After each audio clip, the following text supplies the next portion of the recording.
Hello and welcome back, RV Tractor Man here. Alright, so we're continuing on in our series here of restoring a Wisconsin AEH engine for a Gibson Garden Tractor. If you haven't seen the earlier footage, please go back and watch those. I have created a playlist for this.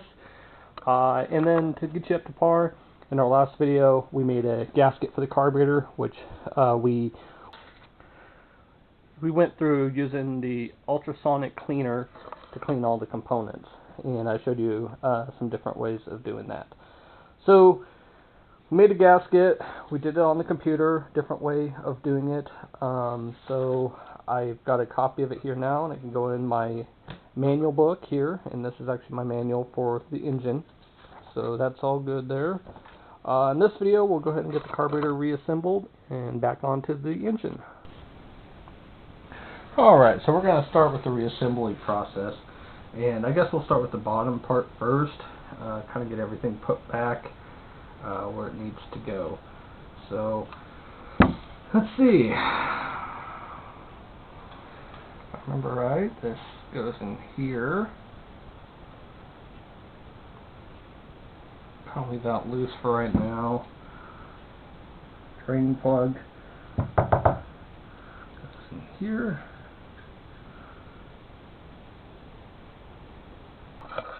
So that's the benefit when you go ahead and video what you do, is you can go back and take a look and see. And yes, I did have those plugs in the wrong spot.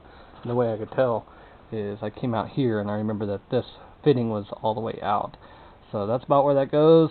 We got it fixed now. Got them put in. Let's go ahead and finish rebuilding this. Alright, this is not a bad carburetor to go through. So I think I'm about ready to go ahead and mesh these two together.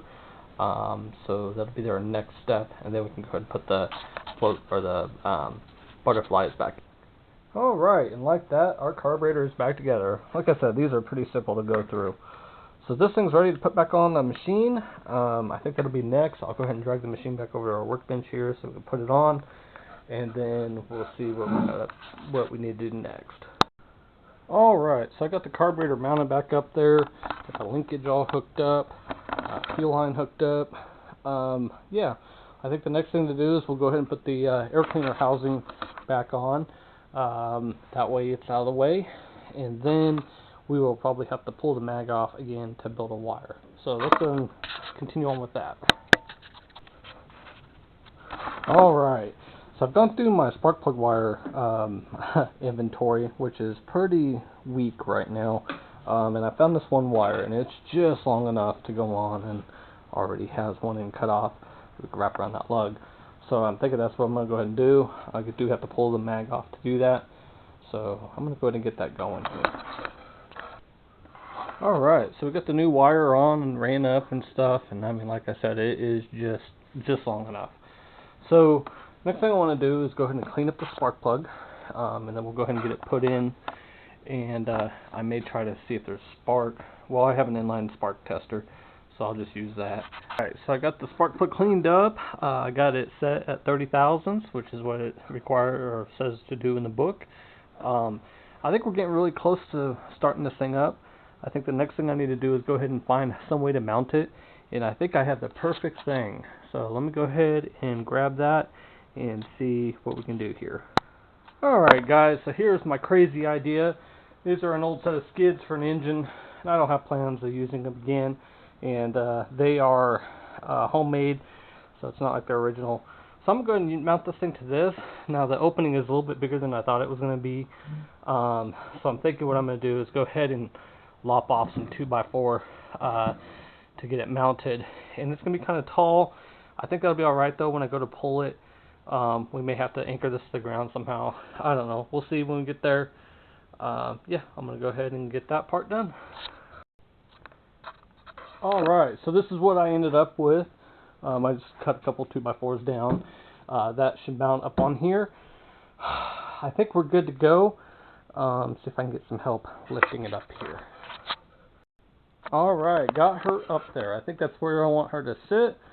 So, next step is to go ahead and get some holes. I think I've got some bolts. I'm going to have to look for some bolts as well. Yeah, so there we are. I found 4 lag bolts, which I think will be just fine. Like I said, this isn't a permanent solution, it's just enough to get it running.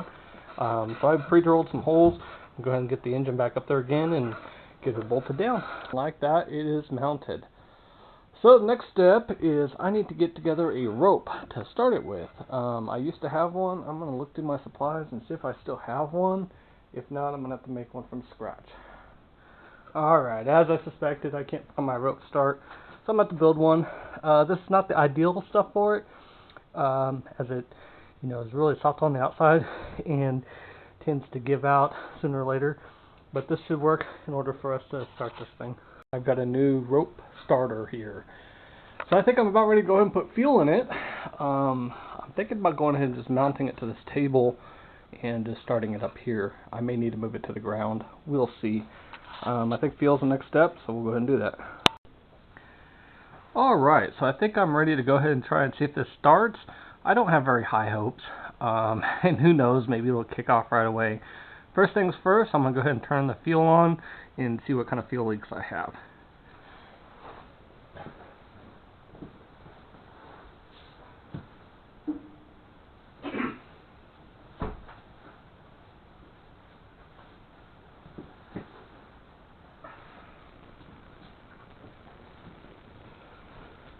Yep, so as I suspected, I've got a bad gasket at the bowl. So I'm going to go ahead and, I think I got another one made already. I'll go ahead and grab it.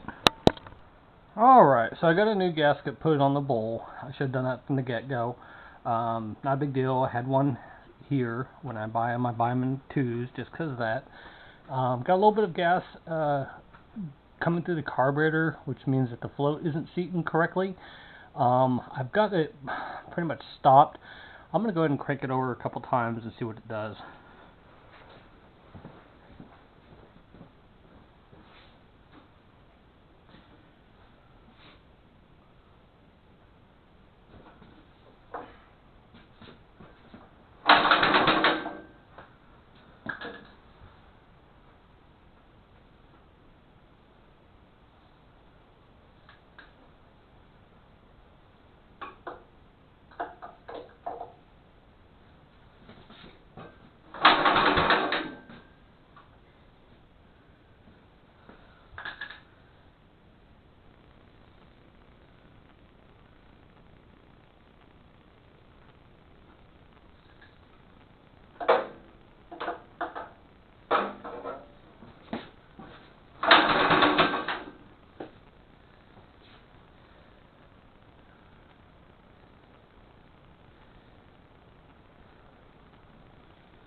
Alright guys, so I got her to pop a couple times. It's obvious it's an adjustment with the carburetor. I got spark. So I think I'm going to go ahead and cut this video off right here. Wish it would run. I'm going to check a couple things, and when I do get it running, I'll post another video or tag it to the end of this one. So that's where we're at. Hope you've enjoyed this.